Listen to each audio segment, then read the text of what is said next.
ಈ deep experience ಅಂದರೆ ಸಮುದ್ರದ ಅಲೆಗಳು ಅವತ್ತು ಬೇರೆ ಹುಣ್ಣಿಮೆ ಜೋರ ಉಕ್ಕರಿತಾ ಇತ್ತು ಕರೆಕ್ಟು ಆಳ ಅದ್ರದ್ದು ಹೆಂಗೆ ಸರ್ ಆಳೆ ಏನು ಗೊತ್ತಿಲ್ಲ ಸರ್. ನೀರ್ ಪೂರ್ತಿ ಮಣ್ಣಿತ್ತು. ಸೊ ನಮ್ ಮುಂದೆ ಏನ್ ಕಾಣಿಸುತ್ತೆ ಅಷ್ಟೇ. ಅದು 3:30 ಸ್ಟಾರ್ಟ್ ಮಾಡಿದಾಗ ನಮ್ ಕಯಾಕ್ ನಮ್ ಫಾಲೋ ಮಾಡ್ತೀವಲ್ವಾ, ಸೊ ಆ ಬೋಟ್ ಕೂಡ ಕಾಣಿಸ್ತಿರ್ಲಿಲ್ಲ.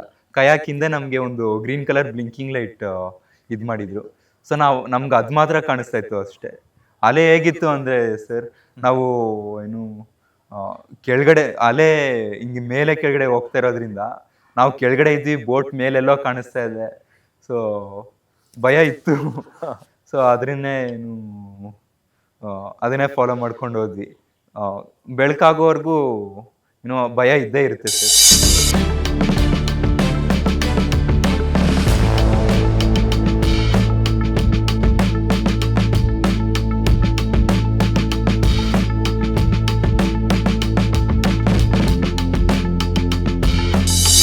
ಒಂದು ನನಗನ್ಸ್ತಾ ಇರೋದು ಸುಮ್ಮನೆ ಇಂಡಿಯಾದಿಂದ ಶ್ರೀಲಂಕಾಕ್ಕೆ ಹೋಗೋದು ನಮ್ಮವ್ರು ರಾಮಾಯಣದ ಕಾಲದಲ್ಲಿ. ನೀವು ಶ್ರೀಲಂಕಾದಿಂದ ಇಂಡಿಯಾಗೆ ಬಂದಿದ್ದೀರಿ, ಯಾಕೆ ಅಲ್ಲಿಂದನೇ ಆ ಥರದ್ದು ಸ್ವಿಮ್ ಮಾಡಬೇಕು, ಅದ್ಯಾಕೆ ಟಾರ್ಗೆಟ್ ಅಲ್ಲಿಂದ ಇಲ್ಲಿಗೆ ಬಂತು ಅಂತ? ಸರ್ ಆಗು ಮಾಡು, ನಾವು ಇಂಡಿಯನ್ಸ್ ನಾವು ಇಂಡಿಯಾ ಇದಾಗಿರೋದ್ರಿಂದ we have to swim from Talaimannar to Dhanush. Finishing point ಇಂಡಿಯಾದಲ್ಲೇ ಮಾಡಬೇಕು ಆ ಥರ. ಹಂಗೆ ಮಾಮೂಲಿ ನೀರಿಗೂ ಸಮುದ್ರದ ನೀರಿಗೂ ಏನು ವ್ಯತ್ಯಾಸ ಆಗುತ್ತೆ ಸುಸ್ತಿನ ವಿಚಾರದಲ್ಲಿ? ಸರ್ ಸ್ವಿಮ್ಮಿಂಗ್ ಪೂಲಲ್ಲಿ ಏನು ಡೆನ್ಸಿಟಿ ಕಡಿಮೆ ಇರುತ್ತೆ, ಡೆನ್ಸಿಟಿ ಜಾಸ್ತಿ ಇರುತ್ತೆ. ಸೊ ಇದ್ರಲ್ಲಿ ಡೆನ್ಸಿಟಿ ಏನಿರಲ್ಲ, ಆದ್ರೆ ಅಲೆ ಮತ್ತೆ ಟೈಡ್ಸ್ ಕರೆಂಟ್ಸ್ ಜಾಸ್ತಿ ಇರುತ್ತೆ. ಸೊ ಅದನ್ನ ಎದುರಿಸೋದೇ ಒಂದು ದೊಡ್ಡ ವಿಚಾರ. ಸೊ ಮತ್ತೆ ಉಪ್ಪು ನೀರು ಕೂಡ ಅದು ಸ್ವಲ್ಪ ಏನು ಕುಡಿದ್ರು ಕೂಡ ಏನು ನೆತ್ತಿಗೆರುತ್ತೆ. ಮತ್ತೆ ಕಣ್ಣು ಏನು ಗಾಗಲ್ಸ್ ತೆಗೆದ್ರೆ ಬಾಯಿ ಕಣ್ಣಿಗೆ ಹೋಗುತ್ತೆ ನೀರು.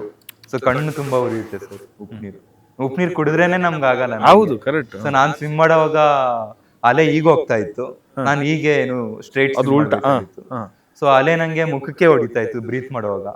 ನಂಗೆ ಎಷ್ಟೊಂದ್ ಸತಿ ನಂಗೆ ಮೂಗೊಳಗಡೆ ಹೋಗಿದೆ.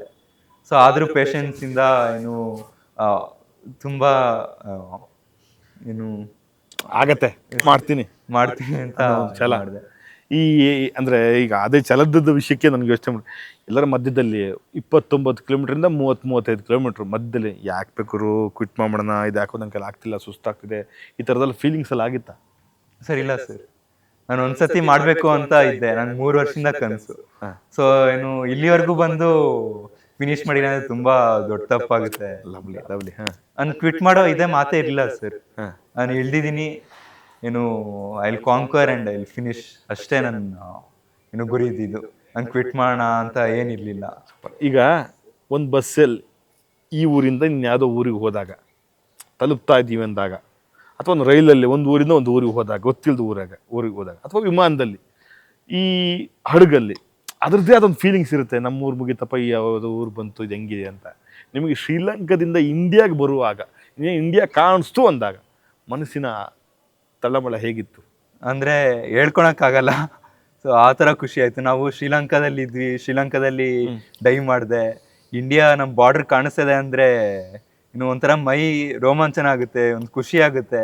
ನಮ್ಮ ತಾಯಿನಾಡನ್ನ ಏನು ಮುಡ್ತೀವಿ, ಆ ದಡನ ಮುಡ್ತೀವಿ ಅನ್ನೋ ಖುಷಿ ಒಂಥರ ಇತ್ತು. ಸೊ ಯಾವಾಗ ಹೋಗಿ ಮುಡ್ತೀನಿ ಅಂತ ಕಾಯ್ತಾ ಇದೆ ಸರ್. ಸೂಪರ್. ಸೊ ಅದೇ ಖುಷಿಯಲ್ಲಿ ಹುಮ್ಮಸ್ಸಲ್ಲಿ ಇದ್ದೆ ಮಾಡೋವಾಗ. ಈ ನಡುರಾತ್ರಿ ಅಂದರೆ ಒಂದು 3 ಗಂಟೆಯಿಂದ ಸ್ವಲ್ಪ ಜಾರಿದ ರಾತ್ರಿ, ಆ ನೈಟಿಂದ ಬೆಳಗ್ಗೆ ತನಕ ನೀವು ಜರ್ನಿ ಮಾಡಿದ್ದೀರಿ, ಹೌದಲ್ವಾ? ಈ ವೇರಿ ಆಗತ್ತಲ್ಲ, ಈಗ ಬೆಳಗ್ಗೆನೆ ಬೇರೆ ವೆದರ್ ಇರುತ್ತೆ, ರಾತ್ರಿ ಒಂದು ವೆದರ್ ಇರುತ್ತೆ, ಮಧ್ಯಾಹ್ನದ ಒಂದು ವೆದರ್ ಇರುತ್ತೆ. ಅದು ಸಮುದ್ರದಲ್ಲಿ ಹೆಂಗಿರುತ್ತೆ ಸರ್? ಸಮುದ್ರದಲ್ಲಿ ಚಂದ್ರನ್ ಕತ್ಲೆ ಬಿಟ್ರೆ ಏನೂ ಇಲ್ಲ ಸರ್. ಆ ದಿನ ಏನು ಫುಲ್ ಮುಂಡೆ ಆಗಿರೋದ್ರಿಂದ ಫುಲ್ ಚಂದ್ರಂದೇ ಫುಲ್ಲು ಇದು ಏನು ಬೆಳಕಿದ್ದು. ಅದು ಬಿಟ್ರೆ ಬೋಟಲ್ಲಿ ಒಂದು ಲೈಟ್ ಹಾಕ್ತಾರೆ ಅಷ್ಟೇ, ಅದು ಸ್ವಲ್ಪ ಇನ್ನು ಏರಿಯಾ ಮಾತ್ರ ಕವರ್ ಆಗುತ್ತೆ ಅಷ್ಟೇ. ಅದು ಬಿಟ್ರೆ ಏನು ನಮ್ಮ ಹಿಂದೆ ಪಕ್ಕ ನೋಡಿದ್ರೆ ಬರೀ ಕತ್ಲೆ ಸರ್. ನಾವು ಬರೀ ಕಯಾಕ್ದು ಲೈಟ್ ಕಾಣಿಸುತ್ತೆ ಹೊರತು ನಮ್ಗೇನೂ ಇಲ್ಲ. ನಿಮ್ಮ ಮನೇಲಿ ಹೆಂಗೆ, ಏನು ಮಾಡ್ತಾರೆ ಅಪ್ಪ ಅಮ್ಮ? ಸರ್ ಅಪ್ಪ BWSSB ಕೆಲಸ ಮಾಡ್ತಾರೆ, ಅಮ್ಮ HLL ಕೆಲಸ ಮಾಡ್ತಾರೆ ಸರ್. ಯಾಕಪ್ಪ ಇವೆಲ್ಲ ಮಾಡ್ತೀಯಾ, ನೀಟಾಗಿ ಓದು ಅಂತ ಏನು ಹೇಳಲ್ಲ? ಸರ್ ಇಲ್ಲ ಸರ್, ನನಗೆ ಏನು ಫುಲ್ ಫ್ರೀಡಮ್ ಕೊಟ್ಟಿದ್ದಾರೆ. ನಿನ್ನ ಲೈಫ್ ಅಪ್ಪ, ಏನು ಬೇಕೋ ಅದು ಮಾಡು, ನಿಂಗೆ ಸಪೋರ್ಟ್ ಮಾಡ್ತೀವಿ ಅಂತ. ಸ್ವಿಮ್ಮಿಂಗ್ ಸೇರಿಸಿದೆ ನಮ್ಮ ಅಪ್ಪ ಅಮ್ಮ ಸರ್. ಅದು ಅವ್ರ ಇಚ್ಛೆನ ನಿನ್ನ ಇಚ್ಛೆನ? ಸರ್ ಅವ್ರ ಇಚ್ಛೆ ಸರ್, ಓಹೋ. ಅವ್ರ ಇಚ್ಛೆ ಏನು, ನನ್ನ ಇಚ್ಛೆನೇ ಇತ್ತು, ಡಾಕ್ಟರ್ ಇಚ್ಛೆ ಕೂಡ. ಏನು ನಾನು ಹುಟ್ಟಿದಾಗ ಏನು I was born with a rare medical condition sir, spinal bifida ಅಂತ. ಸೊ ಅದು ಇನ್ನು ಇಡೀ ಜಗತ್ತಲ್ಲಿ 1 in a crore ಬರುತ್ತೆ. ಸೊ ಆ ಕೇಸಲ್ಲಿ ಹುಟ್ಟಿದ್ದು. ಸೊ ಸ್ಪೈನಲ್ ಬಯೋಫೆಡಾ ಅಂದರೆ ನಮ್ಮ ಇನ್ನು ಬೆನ್ನಿಂದೆ ಒಂದು ಲಂಪ್ ಥರ ಬರುತ್ತೆ ಸರ್. ಸೊ ಡಾಕ್ಟರ್ ಅದನ್ನು ಆಪ್ರೇಷನ್ ಮಾಡಿ ಒಳಗಡೆ ಹಾಕಿದ್ರು. ಆಮೇಲೆ ಅದರಿಂದ ನನ್ನ ಕಾಲು ಎಫೆಕ್ಟ್ ಆಯಿತು. ಏನು ಅದಕ್ಕೆ ಸಪೋರ್ಟಿವ್ ಡಿವೈಸ್ ಅಂದರೆ AFO ಅದೆಲ್ಲ ಹಾಕ್ಕೊಂಡು ಯೂಸ್ ಓಡ್ತಾ ಇದ್ದೆ. ಅದಾದಮೇಲೆ 2014 ನಂದು ಏನು ಆರೋಗ್ಯ ಇನ್ನೂ ಕೆಡಕ್ಕೆ ಸ್ಟಾರ್ಟ್ ಆಯಿತು. ಸೊ ನಂದು ಮಂಡಿ ಇನ್ಫೆಕ್ಷನ್ ಆಯಿತು, ಮತ್ತು ಅದಕ್ಕೂ ಆಪ್ರೇಷನ್ ಮಾಡಿದ್ರು. ಆದಮೇಲೆ ಇನ್ನೂ ವರ್ಷ ಆಯಿತು. ಸೊ ಮೊದಲು ಏನು ಬರೀ ನನ್ನ ಪಾದವರೆಗೂ ಹಾಕ್ಕೊತಾ ಇದ್ದೆ ಸರ್. ಅದಾದಮೇಲೆ ಏನು ಕಾಲು ಆಪ್ರೇಷನ್ ಆದಮೇಲೆ ನಾನು ಫುಲ್ ಕಾಲು ಹಾಕ್ಕೊಳೋ ಅಂತ ಪರಿಸ್ಥಿತಿ ಬಂತು. ಸೊ ಆವಾಗ ನನ್ನ ಪರಿಸ್ಥಿತಿ ಯಾವಾಗ ಕೆಟ್ಟೋಯ್ತು ಅಂತ ಏನು ಕೆಡ್ತು ಅಂತ ಅಂದ್ಕೊಂಡ್ರು. ಅವಾಗ ಡಾಕ್ಟರ್ ಸಜೆಸ್ಟ್ ಮಾಡಿದ್ರು, ಸ್ವಿಮ್ಮಿಂಗ್ ಹಾಕಿ ಒಂದು ಸ್ಟ್ರೆಂತ್ನಿಂಗ್ ಬರುತ್ತೆ ಏನು ಅಂತ. ಸೊ ಸ್ವಿಮ್ಮಿಂಗ್ ಕರ್ಕೊಂಡೋದ್ರು ಅಪ್ಪ ಅಮ್ಮ. ಅಲ್ಲಿ ಫಸ್ಟ್ ಟೈಮ್ ಹೋದಾಗ ಏನು ಅಪ್ಪ ಅಮ್ಮ ಹೇಳಿದಾಗ ನನಗೆ ಅಷ್ಟು ಬುದ್ಧಿ ಇರಲಿಲ್ಲ. ಸೊ ಇದಕ್ಕೂ ಮುಂಚೆ ಡಾಕ್ಟ್ರ್ ಹೇಳೋದಕ್ಕೂ ಮುಂಚೆ ಇನ್ನೊಂದ್ಸತಿ ಹೇಳಿದರು ನಾನು ಚಿಕ್ಕವನಿರುವಾಗ ಸ್ವಿಮ್ಮಿಂಗ್ ಕಳಿಸಿ ಅಂತ. ಅವಾಗ ಹೋದಾಗ ಅಪ್ಪ ಅಮ್ಮಗೆ ನನ್ನ ಕಾಲು ನೋಡಿ ಆಗಲ್ಲ, ಇವ್ರಿಗೆ ಟ್ರೈನ್ ಮಾಡಲ್ಲ, ಕರ್ಕೊಂಡೋಗಿ ಅಂತ ಹೇಳಿದ್ರಂತೆ. ಅದಾದಮೇಲೆ ನನ್ನ ಪರಿಸ್ಥಿತಿ ಕೆಟ್ಟಾದ್ಮೇಲೆ 2014 ಸರ್. ಸೊ ಆವಾಗ ಸ್ವಿಮ್ಮಿಂಗ್ ಸ್ಟಾರ್ಟ್ ಮಾಡಿದ್ದು. 2015 ಸ್ಟಾರ್ಟ್ ಮಾಡಿದ್ದು ನನ್ನ ಸ್ವಿಮ್ಮಿಂಗ್ ಕೆರಿಯರ್ನ. ಆವಾಗ ಅದೇ ಸ್ವಿಮ್ಮಿಂಗ್ ಪೂಲಿಗೆ ಕರ್ಕೊಂಡೋದ್ವಿ. ಅವಾಗ ಕರ್ಕೊಂಡೋದ್ಮೇಲೆ ಅವರೇ ಅಡ್ಮಿಷನ್ ಮಾಡಿಕೊಂಡ್ರು, ಬನ್ನಿ ಮಾಡಿಸ್ತೀನಿ ಅಂತ ಅವ್ರ ಕೋಚ್ ಇದು ಮಾಡಿದ್ರು.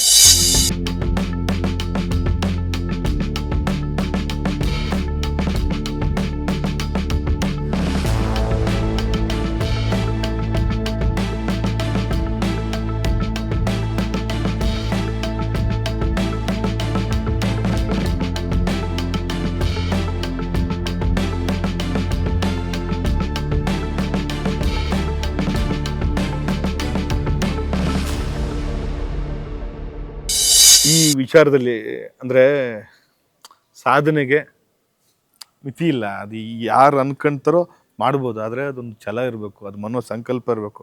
ಇಂಥ ಬೆಸ್ಟ್ ಎಕ್ಸಾಂಪಲ್ ನನ್ನ ಮುಂದೆ ಕಣ್ಣು ಮುಂದೆ ಕೂತಿರೋದು ನೀವು, ಭಾರಿ ಸಂತೋಷ ಆಗುತ್ತೆ. ಬಟ್ ಈ ಸಾಧನೆ ಹಿಂದೆ ಒಂದು ವ್ಯಕ್ತಿ ನಂಗೆ ತುಂಬ ಕರೆಕ್ಟಾಗಿ ಕೇಳಿಸ್ತಾ ಇದೆ, ಕಾಣಿಸ್ತಾ ಇದೆ.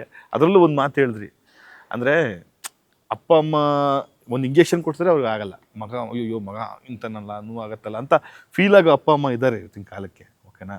ಅಂಥದ್ರಲ್ಲಿ ಎಷ್ಟೋ ಆಳ, ಅದು ಆಳ ಗೊತ್ತಿಲ್ಲ, ಅದರದ್ದು ಅಂತರ ಆಳ ಗೊತ್ತಿಲ್ಲ, ಅದು ಏನಾಗತ್ತೆ ಯಾರಿಗೂ ಗೊತ್ತಿಲ್ಲ, ಪ್ರಕೃತಿಗೆ ಅಷ್ಟೇ ಗೊತ್ತು, ಸಮುದ್ರ ಯಾವಾಗ ಏನು ಉಕ್ಕತ್ತೆ ಯಾವಾಗ ಹರಿಯುತ್ತೆ ಅನ್ನೋದು.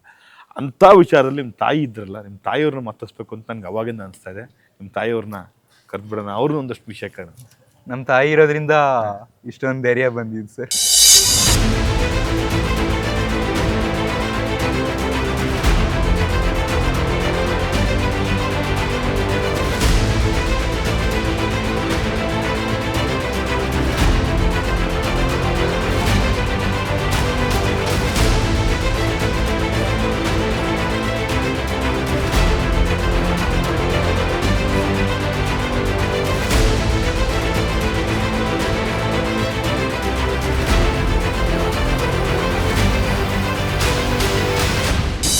ಎಂಥ ಸಾಧನೆಗಾದರೂ ಈ 3 ಜನ ಭಾರಿ ಮುಖ್ಯ.